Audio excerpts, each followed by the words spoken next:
Shalom, selamat pagi, salam sejahtera.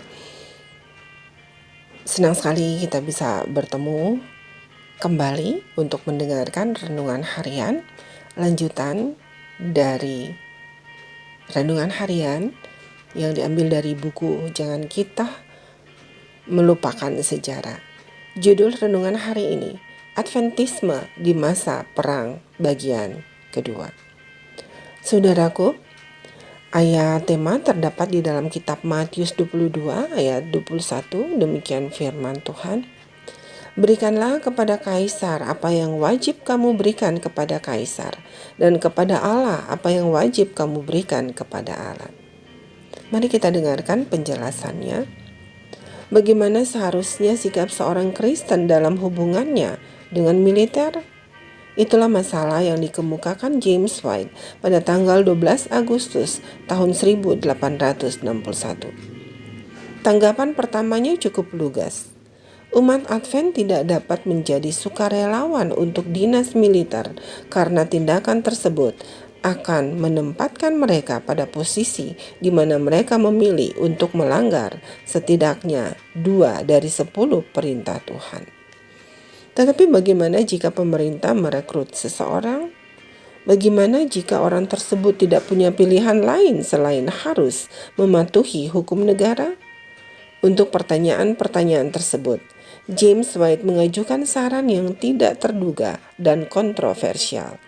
Tulisnya, dalam kasus perekrutan, pemerintah memikul tanggung jawab atas pelanggaran hukum Tuhan dan adalah suatu kegilaan untuk menolaknya. Dia yang menolak sampai harus menghadapi penerapan hukum militer, yaitu ditembak mati. Menurut kami adalah suatu kegilaan yang terlalu jauh, sama seperti mengambil tanggung jawab bunuh diri. Bagi kami, mencoba menolak hukum pemerintah terbaik di bawah langit yang sekarang sedang berjuang untuk memadamkan pemberontakan paling kejam setelah pemberontakan iblis dan para malaikatnya. Kami ulangi, adalah suatu kegilaan. Jadi disitulah kita memperoleh jawaban James terhadap masalah rumit tentang bagaimana orang Advent dapat melayani Tuhan dan pemerintah.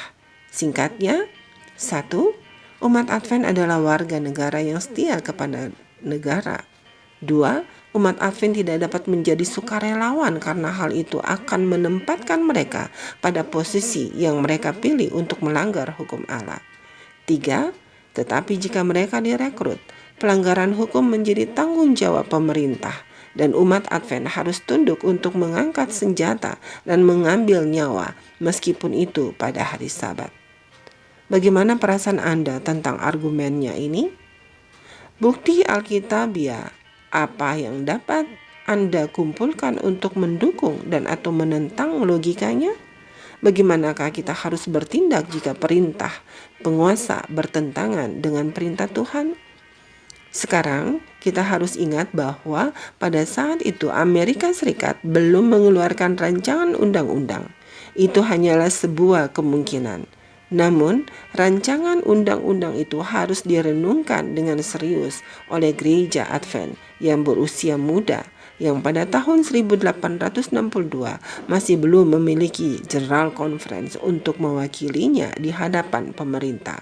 Sementara korban bergelimpangan akibat konflik yang kejam terus menghancurkan kehidupan. Sebagai orang Kristen, kita adalah warga dari dua kerajaan. Kita semua menghadapi tantangan untuk setia kepada kedua-duanya. Saudaraku, demikianlah renungan hari ini. Tuhan Yesus memberkati. Amin.